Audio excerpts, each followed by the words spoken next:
Bonjour à toutes et à tous. Pour célébrer le 60e anniversaire de l'établissement des relations diplomatiques entre la Chine et la France, nous avons réalisé une émission spéciale en partenariat avec BFM Business en compagnie d'invités prestigieux. Je vous propose de la regarder tout de suite. Bonjour à tous et bienvenue dans ce hors-série consacré au 60e anniversaire des relations diplomatiques entre la Chine et la France. En duplex depuis Pékin, Ma-Jane, journaliste de CGTN français. Bonjour Ma-Jane. Bonjour Alexia, bonjour. Alors avant de vous présenter nos invités sur nos deux plateaux, je vous propose d'écouter Jean-Pierre Raffarin, ancien Premier ministre français. Alors cette année, nous célébrons les 60 ans de coopération entre la Chine et la France. À cette occasion, plusieurs événements auront lieu à Paris. Est-ce que ces deux pays se sont rapprochés d'un point de vue économique et culturel? La France a choisi de valoriser sa coopération. Et notamment sur le plan économique, la coopération est intense. Il y a une grande foire des importations tous les ans à Shanghai.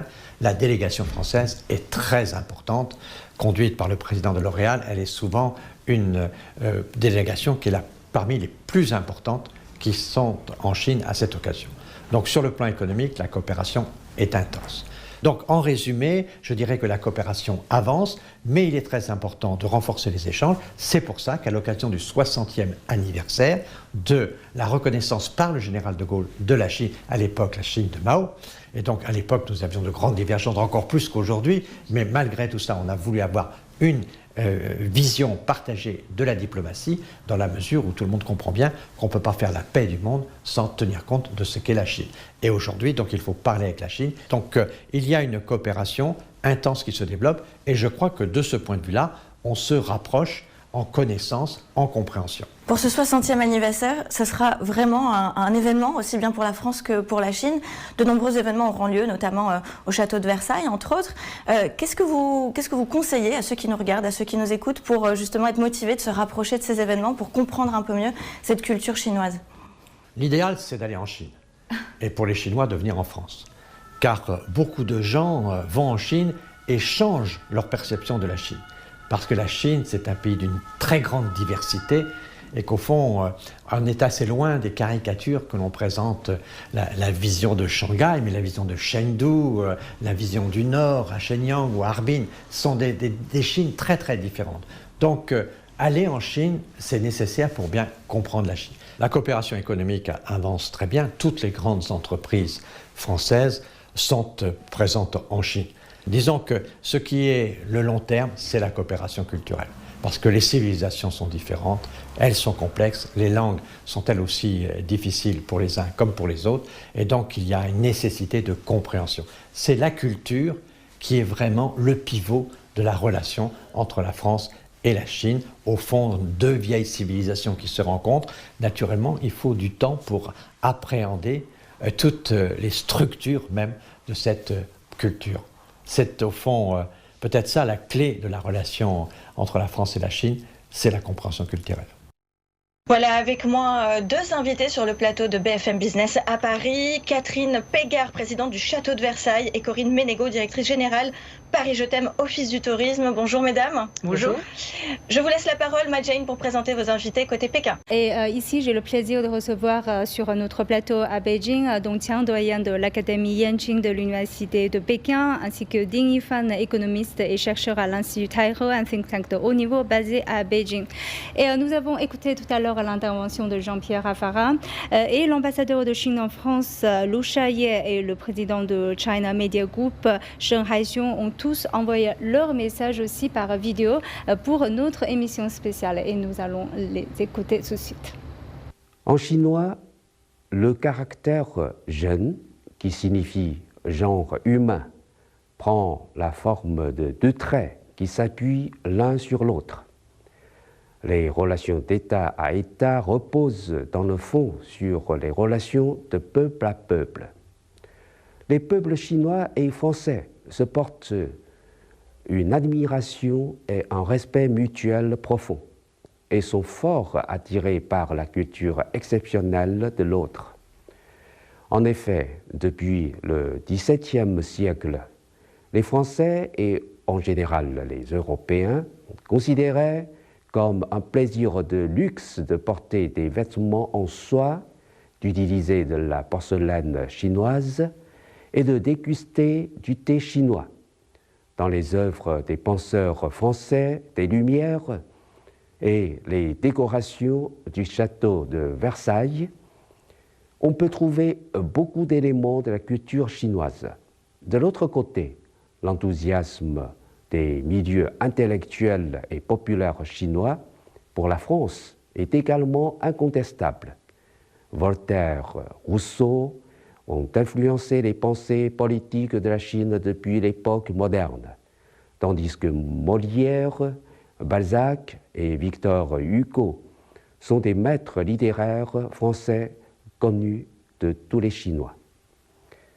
L'année sino-française du tourisme culturel 2024 sera très riche en activités, proposant par exemple des coproductions de concerts et d'opéras, des festivals gastronomiques présentés par des chefs chinois et français, des expositions sur la culture de la céramique chinoise, sur les antiquités de la dynastie des Tang et sur des arts décoratifs français, ainsi que des représentations du Palais de l'Opéra national de Bordeaux.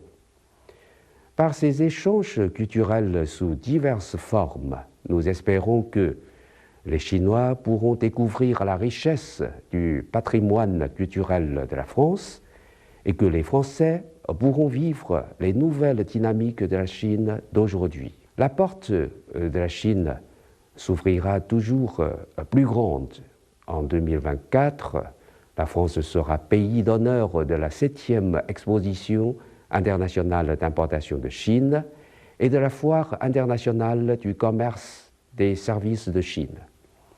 Nous invitons les entreprises françaises à s'implanter en profondeur dans le marché chinois et à exporter au marché chinois et mondial davantage de produits de technologie et de services de haute qualité afin de partager les opportunités de développement de la Chine et de donner un nouvel élan au développement mondial.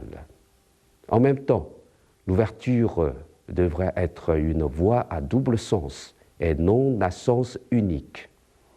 Nous espérons que nos deux pays continueront à agir en faveur de l'ouverture, des résultats concrets et de la coopération gagnant-gagnant, et qu'ils défendront ensemble la stabilité et la résilience des chaînes industrielles et d'approvisionnement entre la Chine et la France et entre la Chine et l'Europe.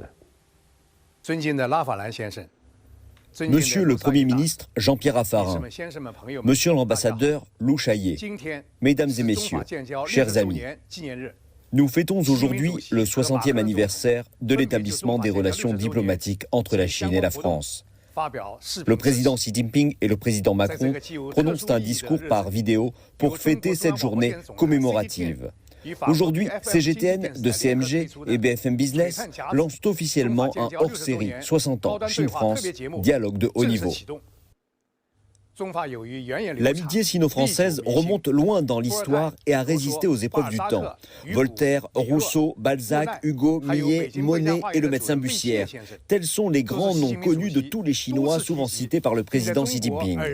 En maintenant le cap fixé par les chefs d'État des deux pays, cette année, la Chine et la France vont renforcer les échanges et les coopérations dans les domaines tels que l'audiovisuel, l'éducation, le tourisme et la culture.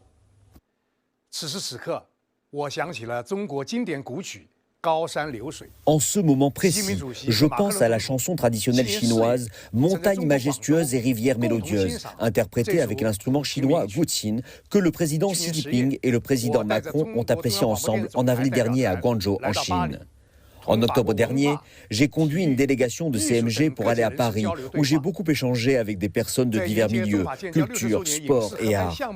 Lors du lancement du projet de coproduction cinématographique et audiovisuelle pour célébrer les 60 ans de relations entre la Chine et la France, j'ai présenté le documentaire Jardin Bussière de CMG au fils du médecin Bussière, M. Bei Sheta, qui s'engagerait à promouvoir les échanges populaires amicaux comme son père. Tous les invités présents en ont été émus. Je ressens la solidité des échanges humains et culturels et je suis persuadé que nous pouvons consolider encore davantage l'apprentissage mutuel entre nos deux civilisations et approfondir l'amitié sino-française. 2024 va être également marqué par le démarrage des Jeux Olympiques de Paris. CMG a mis en place des préparatifs afin d'enregistrer et retransmettre ces splendides événements sportifs. L'occasion également de développer en profondeur la coopération avec le Comité international olympique et le Comité d'organisation des Jeux Olympiques de Paris. Aujourd'hui, CMG lance conjointement avec BFM Business cette émission spéciale. Parmi les invités de l'émission, M. Jean-Pierre Raffarin, ancien Premier ministre français, M. Lu Shaye, ambassadeur de Chine en France, et M. Fan Zhang, grand maître de la culture chinoise, tous témoins et promoteurs des relations sino-françaises. L'occasion d'évoquer les perspectives d'un partenariat global stratégique sino-français tel que défini par les deux chefs d'État, avec pour ambition d'aborder des sujets d'importance majeure liés à la promotion de la construction d'une communauté de destin pour l'humanité et au maintien de la paix, de la stabilité et de la prospérité. Debout au carrefour historique du 60e anniversaire de l'établissement des relations diplomatiques entre la Chine et la France, M. Fan Zhang nous a composé une calligraphie. 1000 vagues déferlant, deux amis proches dialoguent et travaillent à une même vision. 60 ans passant tel un instant, deux grands pays se rapprochent et apprennent l'un l'autre.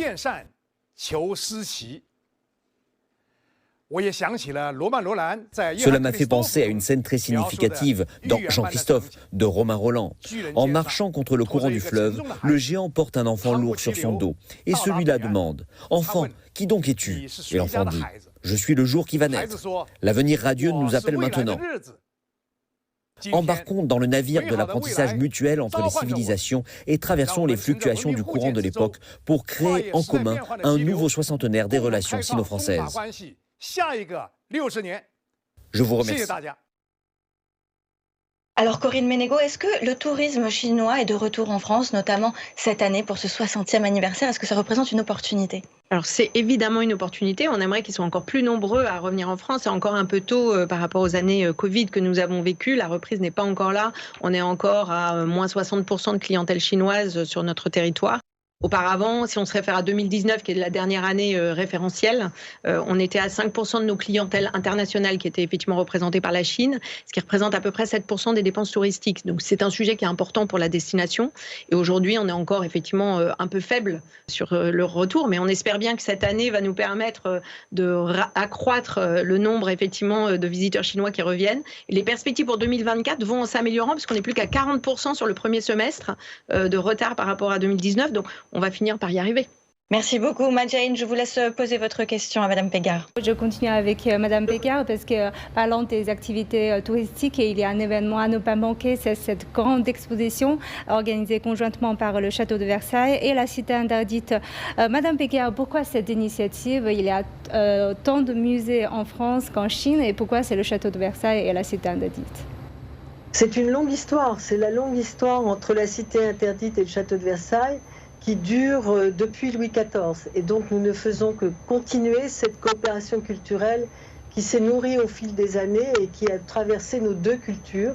Et donc cette année, comme en 2004, donc pour la même occasion, pour le 60e anniversaire, c'était alors le 40e anniversaire, pardon, de la reconnaissance de la Chine populaire par le général de Gaulle, eh bien nous étions en Chine pour une exposition sur l'empereur Kangxi, et cette année, nous montrerons les échanges entre la France et la Chine depuis le XVIIIe siècle. Cette exposition, nous l'avions envisagée avant le Covid. Elle devait avoir lieu en 2020.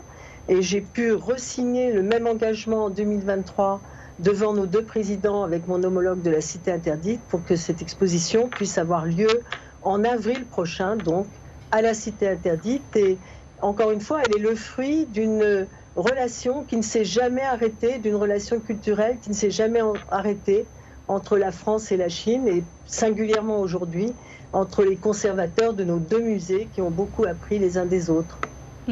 Alors Alexia, vous avez sans doute des questions à poser à nos invités chinois sur les échanges culturels. Oui, absolument. Moi, je m'adresse à Monsieur Dong Qiang. Effectivement, après des années dédiées aux échanges culturels entre la Chine et la France, vous avez d'ailleurs très récemment contribué à l'écriture d'un livre sur la poésie chinoise avec le Clésio. Quel impact, selon vous, ont ces échanges culturels pour ces deux pays ? Oui, merci beaucoup de mentionner ce livre que j'ai eu l'honneur d'écrire avec Monsieur Le Clésio, qui est le lauréat du prix Nobel, et puis un grand écrivain et un grand ami. Et écoutez, et puis le livre a eu beaucoup de succès en France, et j'ai même reçu une lettre de félicitations de François Chen, figurez-vous. Il a plus de 94 ans, je crois.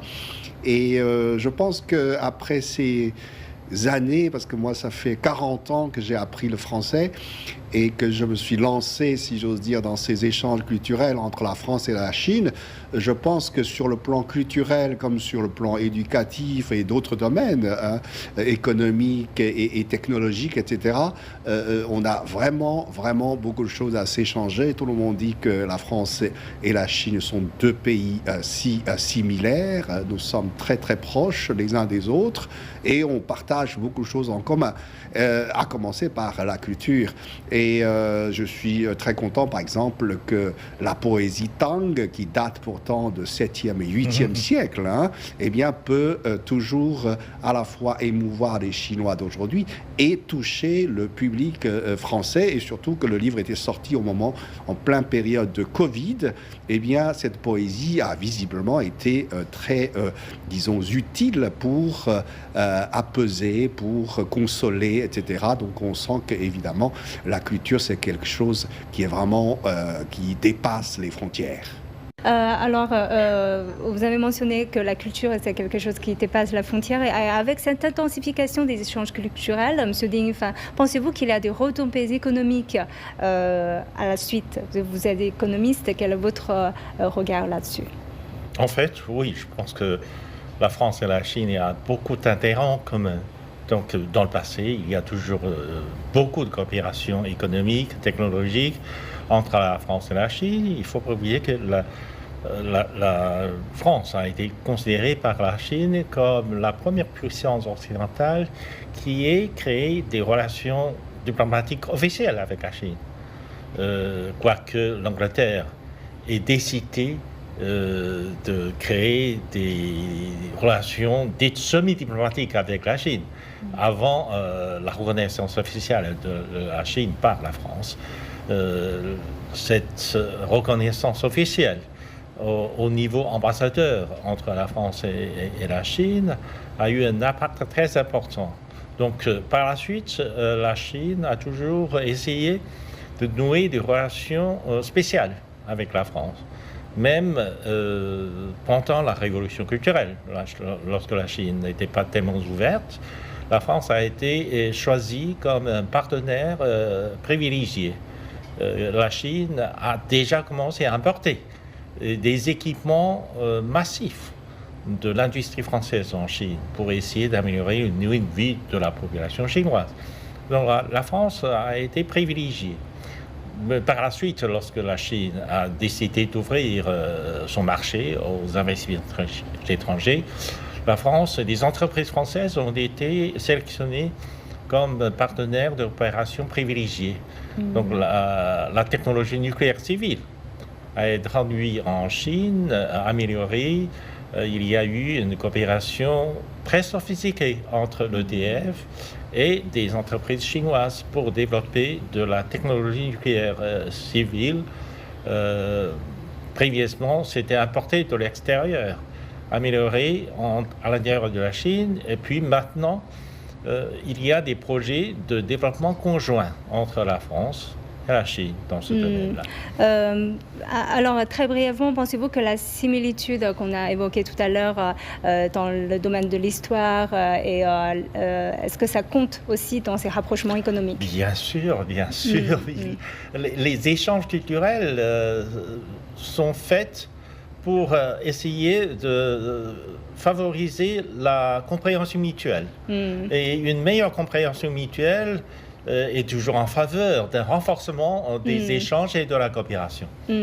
Alors, on a beaucoup parlé de culture. Effectivement, la culture et l'économie, c'est toujours lié ensemble. Et nous allons maintenant regarder quelque chose de concret, une vidéo consacrée à un moment fort des activités culturelles sino-françaises qui va marquer ce début d'année 2024. Il s'agit de la série d'événements Festival des lanternes chinoises. Nous allons le regarder tout de suite. L'année 2024 est le 60e anniversaire de l'établissement des relations diplomatiques entre la Chine et la France et l'année du tourisme culturel entre les deux pays.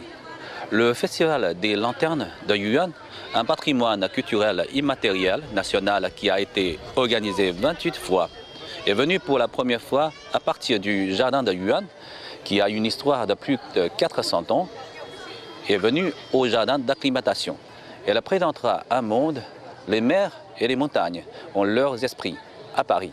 Basé sur le mythe, montagne et les mers, écrite il y a plus de 2000 ans, le festival Dracon et Lanterne en France apporte à Paris toutes sortes d'animaux mystérieux et imaginatifs dans le mythe et le signe zodiacal chinois du dragon en 2024. Maintenant, nous allons faire un tour de table pour voir les attentes de chacun d'entre vous vers l'année 2024. Je vais commencer par M. Dong Qiang. Quelles sont vos attentes, surtout par rapport aux échanges culturels ou peut-être dans le domaine de l'éducation, très brièvement?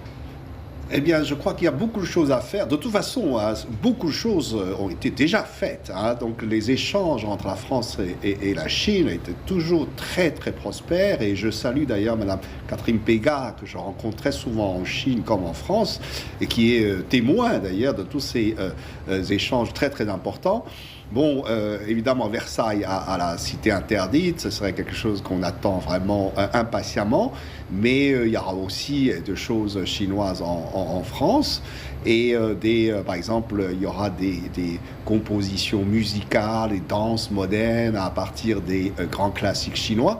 Et dans le domaine éducatif, il y aura aussi plein de choses, parce que, par exemple, le mois de mars, c'est le mois de la francophonie en Chine, et cette année, ce sera consacré aux Jeux olympiques, et la langue française est très bien enseignée en Chine. Je suis vraiment bien placé pour le dire, puisque je suis le doyen d'un département français qui existe depuis des dizaines d'années, et on a formé tous les francophones importants de la Chine.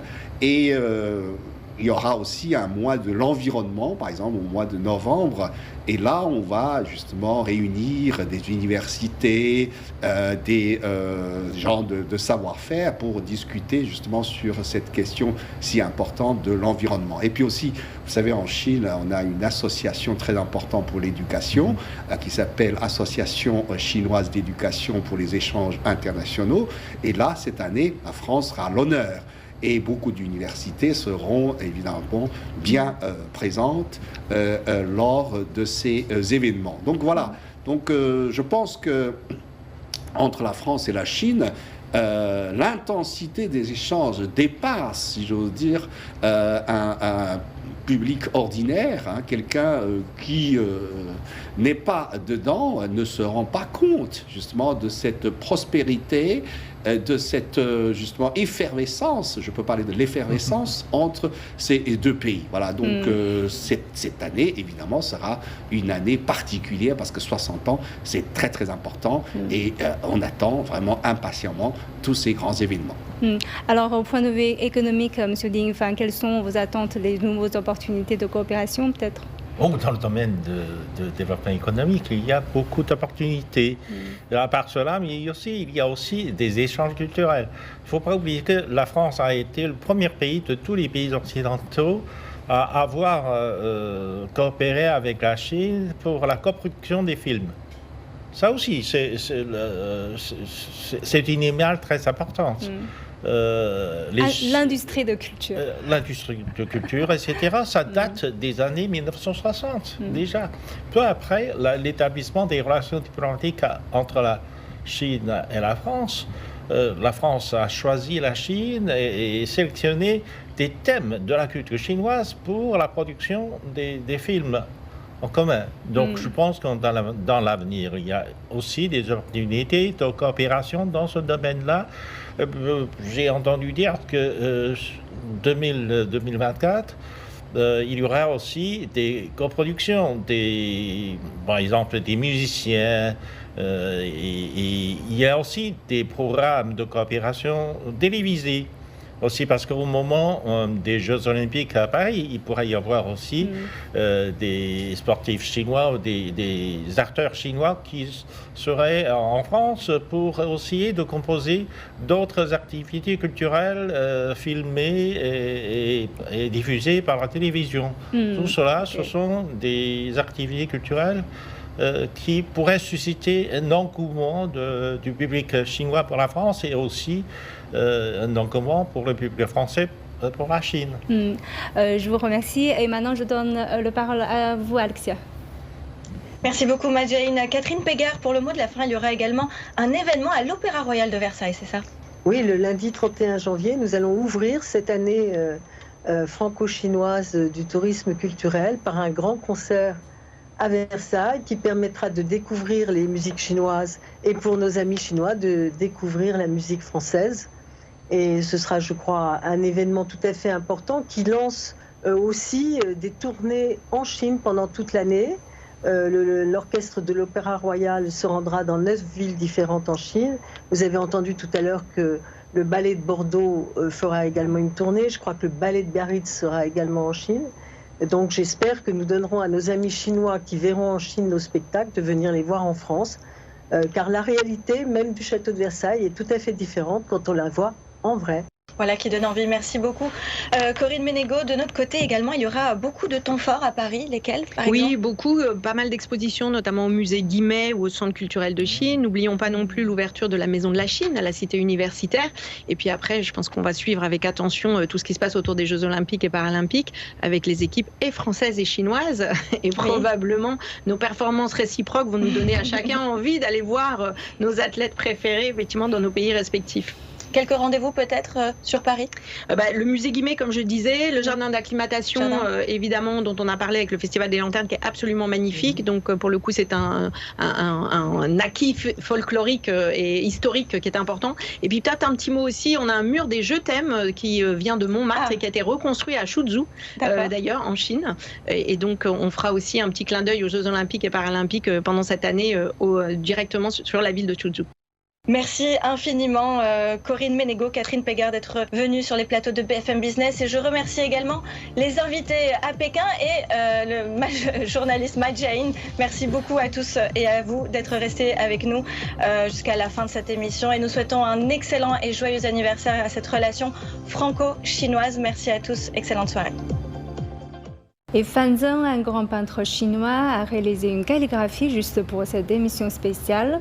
Et nous allons donc terminer cette émission avec une touche d'art et de beauté. On l'écoute.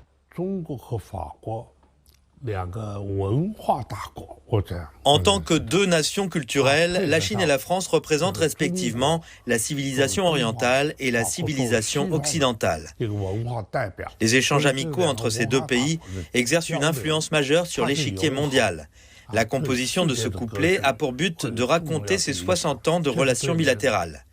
Dans l'histoire de l'humanité, un soixantenaire n'est pas court du tout. D'autant plus que l'établissement des relations diplomatiques entre la Chine et la France a été piloté et dirigé par Mao Zedong et le général de Gaulle, deux grands leaders du monde à l'époque. Par conséquent, l'établissement des relations diplomatiques entre les deux pays revêt une grande importance et constitue un événement d'importance majeure dans les années 1960. Il est essentiel de renforcer davantage les échanges culturels entre la Chine et la France afin de poursuivre l'engagement important qu'est la construction d'une communauté de destin pour l'humanité.